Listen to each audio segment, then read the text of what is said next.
여러분 안녕하십니까? 채널 K 뉴스입니다. 연방상원의 세제 개혁안이 재정위원회를 통과했습니다. 지난 9일 발표된 수정안과 다소 차이가 있는데요. 당장은 아니지만 저소득층의 세금은 오르고 주택시장에도 악영향을 미칠 것으로 예상되며 무보험자도 증가합니다. 17일 상원재정위를 통과한 세제 개혁안은 개인 최고 세율을 현행 7단계를 유지하되 구간별 세율을 하향 조정하고 최고 세율은 38.5%로 내렸습니다. 모기지와 학자금 융자 이자 등 일부 항목별 공제는 부활시켰지만 재산세, 지방세 공제는 폐지했습니다.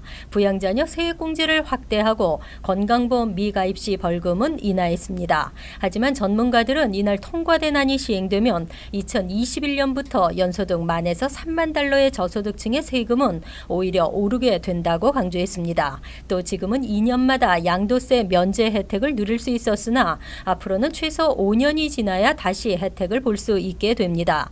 부동산 업계에서는 면세 기준이 높아질 경우 재산세 공제 축소 또는 폐지, 신규 구입 주택 모기지 이자 공제 축소 등과 함께 주택시장에 나쁜 영향을 미치는 요인이 될 것으로 예상하고 있습니다.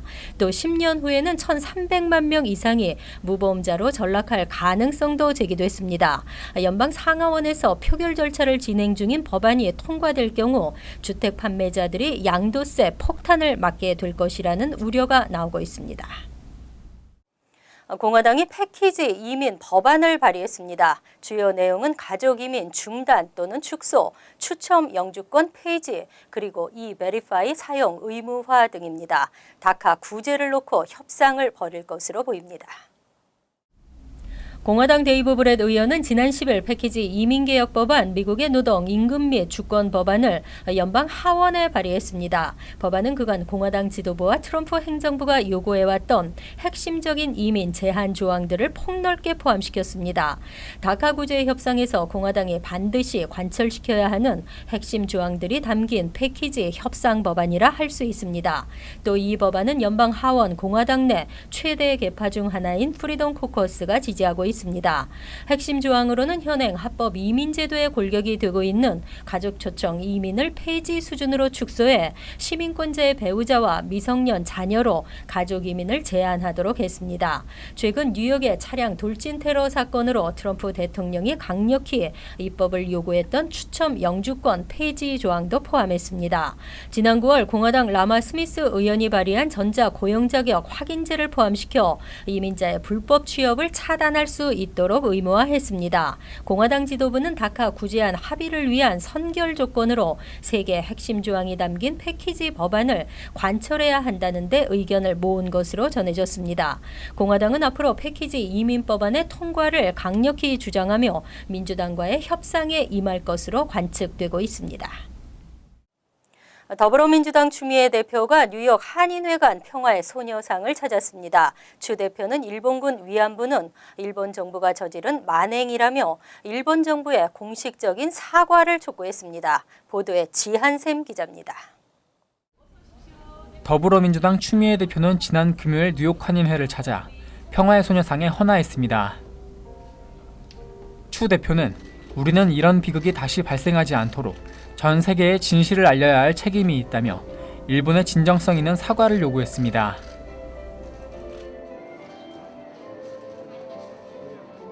일본은 잊지 않아야 한다. 일본은 부정하지 않아야 한다. 일본은 반드시 사죄해야 한다. 우리가 이렇게 요구하는 것을 다시는 이 같은 일이 절대로 일어나서 안 된다라는 것 때문입니다. 추미애 대표는 북핵 리스크가 높아지며 한미일 군사동맹이 그 어느 때보다 절실해지는 상황에서 한국이 과거사에 너무 집착한다는 일부의 주장에 대해 매우 유감이라며 진정한 신뢰 관계를 구축하기 위해서라도 일본이 역사를 인정하고 진실된 용서를 구해야 한다고 말했습니다. 북핵 리스크가 높은 가운데 한국과 일본과 미국이 군사동맹을 제대로 해야 된다. 그런데 그 걸림돌, 최대 걸림돌이 그 과거사 문제인데 한국이 너무 집착한다 이렇게 잘못 알려져 있는 것이 매우 유감입니다. 추미애 대표는 뉴욕과 뉴저지 동포 사회를 향해서는 조국을 향한 사랑을 가슴에 간직한 채 미국 내에서도 모범 시민으로 살아가시는 동포 여러분에게 존경과 경의를 표한다고 말했습니다. 기회가 없습니다. 추 대표는 워싱턴과 뉴욕을 방문하고 지난 19일 귀국했습니다. 우리 모두 함께 채널 K 뉴스 지한샘입니다. 라는 뜻에서 제가 베이사이드에 새 회관을 마련하고 새로운 출발을 하는 뉴욕 한인봉사센터 KCS가 기금 모금 행사를 개최했습니다. 기조 연설을 한 뉴욕주 부지사는 사회적 약자를 위해 헌신하는 KCS의 역할을 강조했고 한인 1세는 물론 2세들도 대거 참석하는 뜻깊은 행사였습니다. 지한샘 기자입니다. 지난주 맨해튼 메트로폴리탄 파빌리온에서 열린 KCS 갈라. 이날 행사에는 400명이 넘는 한인이 참석해 동포 사회를 향한 기부에 깊은 관심을 보여주었습니다. 한인 사회가 가족이 되는 순간이라는 주제로 열린 이번 만찬에서 KCS 린다 리 사무 총장은 KCS에서 봉사하며 겪은 안타까운 사연들을 청중에게 이야기하며 남은 여생을 함께할 가족이 필요한 동포 사회 어르신들을 위해 앞으로도 한인 사회에 큰 관심과 지원을 부탁드린다고 말했습니다. So he was the one that actually discovered that Mr. O had passed away sometime between when he dropped off that meal the day before and then that day. You know, this is what we do. This is what KCS does. We try to eliminate any economic, health, or social barriers that our community has. 기조 연설자로 나선 뉴욕주 부주지사 케이시 호컬은 앞으로도 KCS가 사회적 약자를 위해 헌신해 줄 것을 당부했습니다. Because I truly believe in the mission of the Korean Community Services. You are changing people's lives every single day. KCS가 수여하는 올해의 비전상은 베프니 구억 미국 은퇴자협회 다문화 리더십 담당 부회장과 베스핀켈 미국 은퇴자협회 뉴욕주 이사가, 개척자상은 마이크로 뉴욕시 조달서비스 국장이 수상했습니다. KCS 기금 모금 행사에는 이민 1세뿐만 아니라 뉴욕을 무대로 활동 중인 젊은 한인 2세들이 참여해 한인 1세의 건강한 정신이 2세에게 훌륭하게 전달되고 있음을 실감케 하는 자리였습니다. 채널 K 뉴스 지한샘입니다. 어제 뉴욕과 뉴저지 일원의 최대 시속 60마일의 강풍이 몰아쳤습니다. 강풍으로 수천 가구가 정전됐으며 항공기가 지연됐습니다. 맨해튼에서는 건축 구조물이 쓰러지면서 5명이 다쳤습니다. 19일 오전 11시 30분쯤 맨해튼 소우의 브로드웨이와 프린스 스트릿에 위치한 12층 건물에 설치된 건축 구조물이 강풍에 쓰러졌습니다. 뉴욕시 소방국에 따르면 이 사고로 지나는 행인 5명이 부상을 입어 즉시 인근 벨뷰 병원으로 후송돼 치료를 받았습니다. 이들 모두 다행히 큰 부상은 없어 생명에는 지장이 없는 것으로 알려졌습니다. 기상청에 따르면 이날 뉴욕과 뉴저지 일원에는 최대 시속 60마일의 강풍이 몰아쳤습니다. 쓰러진 구조물은 건물 외벽 공사를 위해 세워진 20피트 높이의 철골과 철판, 합판으로 된 임시 발판이었습니다. 만약 평일이었다면 더 큰 인명피해가 발생할 뻔했습니다. 소방국은 다행히 사고 당시 해당역에 정차한 열차가 없고 지하철을 빠져나오는 승객들이 없어 더 많은 부상자는 발생하지 않았다고 밝혔습니다. 강풍은 정전 피해와 비행기 지연 사태로도 이어졌습니다. 이날 뉴욕과 뉴저지에서는 강풍으로 나무와 전신주가 쓰러지면서 7천여 가구가 정전됐습니다. 뉴욕 국제공항에서는 일부 항공기에 이착륙이 지연되기도 했습니다. 한편 오늘부터 바람은 시속 15마일 이하로 잦아들었으며 화요일은 화씨 57도까지 오르는 포근한 날씨가 예상됩니다. 추수감사절인 23일은 대체로 맑은 날씨에 35도에서 44도의 가을 날씨를 유지할 전망입니다. 종잡을 수 없는 트럼프 대통령 때문에 41년 만에 청문회가 열렸습니다. 대통령의 핵무기 발사 명령 제한을 논의했는데요. 전략 핵무기를 총괄하는 군 사령관은 대통령의 불법적인 발사 명령은 거부할 것이라고 말했습니다. 18일 존 하이튼 전략사령관은 캐나다 핼리팩스 국제안보포럼에서 대통령의 지시가 불법적인 일에 해당하며 당연히 그건 불법입니다라고 얘기할 것이라고 밝혔습니다. 하이튼 사령관은 미 3대 전략무기인 대륙간 탄도미사일, 전략 폭격기에 장착하는 공대지 전략 핵미사일 및 핵폭탄, 핵 잠수함에서 발사하는 미사일 등의 유지, 운영 및 현대화 작업을 지휘하는 공군 대장입니다. 의회 청문회에서는 41년 만에 대통령의 핵무기 발사 명령 제한을 논의했습니다. 그는 이 자리에서 적법하지 않은 발사 명령을 거부할 수 있다는 전직 당국자들의 답변이 나온 것과 관련 일부 사람은 우리 군이 바보라고 생각하는데 우리는 바보가 아니다라고 말했습니다. 그는 만약 불법적인 지시를 그대로 수행할 경우 평생을 감옥에서 썩게 될 것이라고 교육받아 왔다며 핵은 소형 무기나 전술, 다른 모든 무기 체계를 초월하기 때문이라고 덧붙였습니다. 한편 지난 14일 상원 외교위는 핵무기 사용 명령 제한이라는 주제로 청문회를 개최하고 핵무기 관련 전직 사령관, 핵 전문가 등을 불러 대통령의 핵 선제 타격 명령을 제한하는 방안 등을 모색했습니다. 사회적 약자들이 법에 호소해봤자 이러저러한 예외 규정으로 보호받지 못하는 경우 많았는데요. 이제는 법이 뉴욕시 세입자들에게 든든한 울타리가 돼줄 전망입니다. 브래드랜더 의원은 렌트 규제법 적용을 받는 건물의 건물주가 개보수 신청을 할 경우 세입자 괴롭힘이 없다는 인증서 발급을 의무화하는 내용의 조례안을 상정했습니다. 조례안은 이르면 30일 본회의 표결에 붙여지며 드블라지오 시장의 서명도 무난할 것으로 관측됐습니다. 이번 조례안은 건물 가치와 렌트를 올리기 위해 개보수 공사를 남발하면서 세입자를 내쫓는 경우 또는 난방, 온수 등이 고장나도 수리하지 않고 방치하는 악덕 건물주들의 행위를 차단하려는 목적입니다. 정말 건물을 증개축하려는 것인지 렌트 인상을 위한 것인지 빌딩국의 감사를 강화하겠다는 것입니다. 난방 시스템, 위생 상태 등 주택 코드를 반복적으로 위반했거나 최근 소유권이 변경된 건물주를 대상으로 세입자 괴롭힘이 없다는 인증서를 취득하는 시범 프로그램도 운영합니다. 개보수 신청서 제출일로부터 세입자 괴롭힘이 5년 이내에 반복된 경우엔 인증서를 발급받을 수 없습니다. 또 해당 서류들을 제출하지 못할 경우 건물주의 개보수 공사는 중단될 수 있습니다. 한편 지난 8월에는 건물주의 괴롭힘을 차단하는 패키지 조례안이 통과됐습니다. 라가디아 공항의 에어트레인 건설이 현실화되고 있습니다. 예산 5,500만 달러가 최종 승인됐습니다. 16일 뉴욕 뉴저지 항만청 이사회에서 에어트레인 공사에 필요한 총 10억 달러의 예산 중 5,500만 달러 지원이 최종 승인됐습니다. 이미 2천만 달러 1차 지원은 결정된 바 있습니다. 앤드류 코모 뉴욕 주지사는 7번 전철 매츠 월렛츠 포인트역과 라가디아 공항을 1.5마일의 에어트레인으로 연결하는 프로젝트를 추진하고 있습니다. 이번 예산은 에어트레인 설계 및 환경 평가 등에 사용됩니다.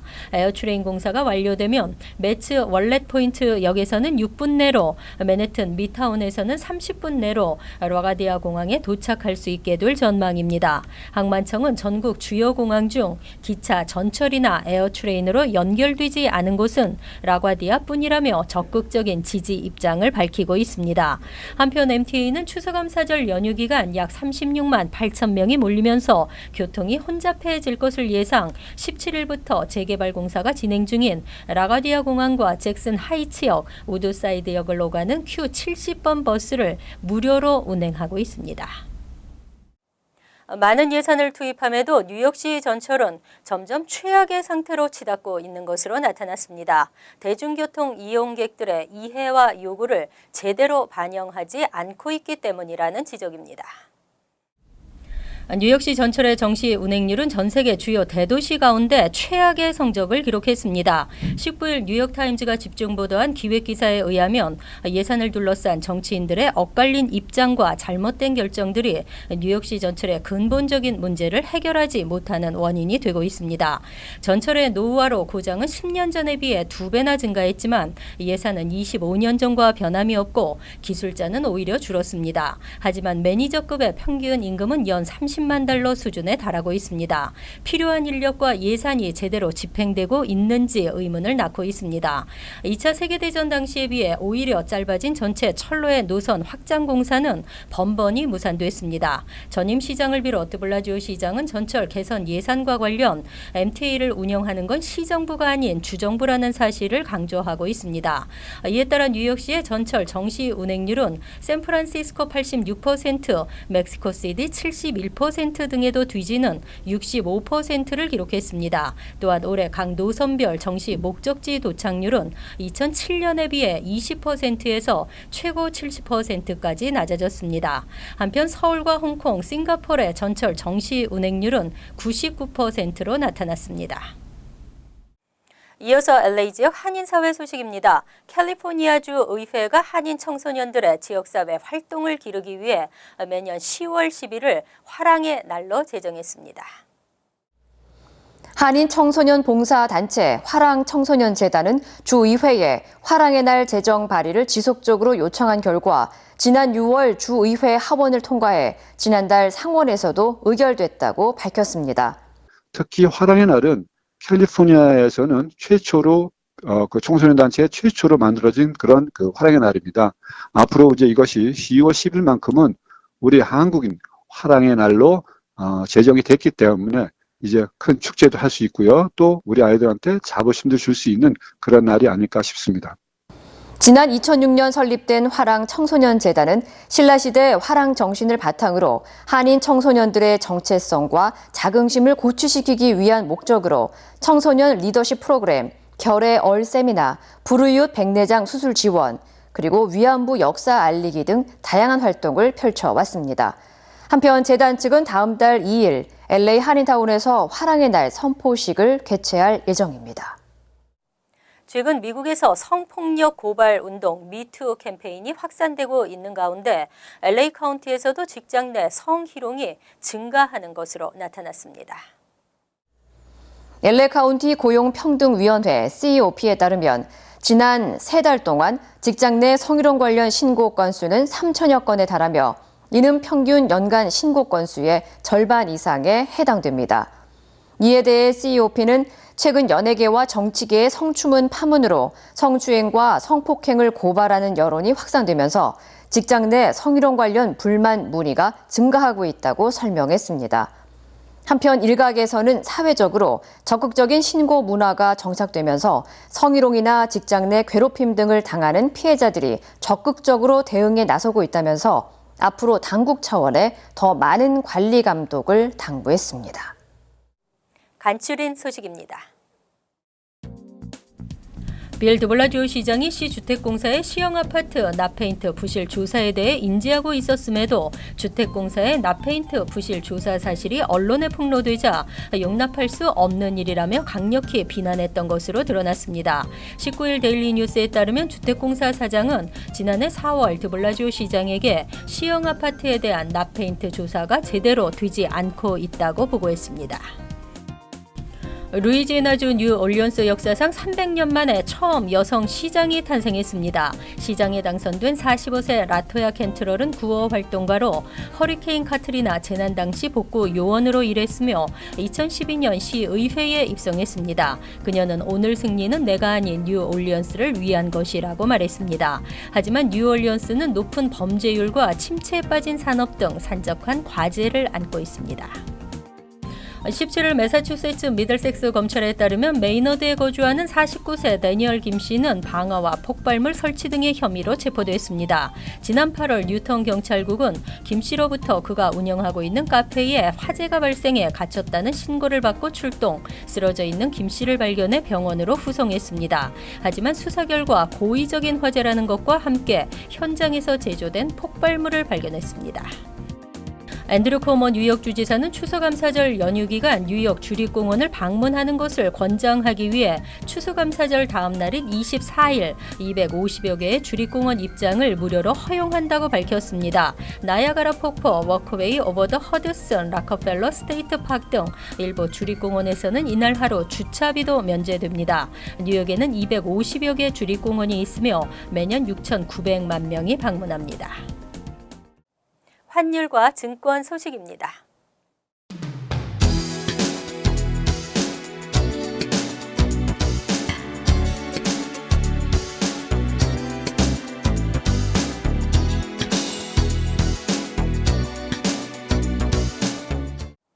이어서 날씨입니다. 화요일은 간간히 구름이 끼는 대체로 맑은 날씨에 포근하겠습니다. 낮 최고 기온은 57도, 섭씨 14도, 밤 최저 기온은 48도, 섭씨 9도로 예상됩니다. 수요일은 오전중 흐리고 비가 내리겠지만 차차 맑아지겠습니다. 추수감사절인 목요일은 화창하겠지만 다소 쌀쌀하겠습니다. 이상으로 채널K 뉴스를 마칩니다. 채널K와 함께 편안한 하루 되시기 바랍니다.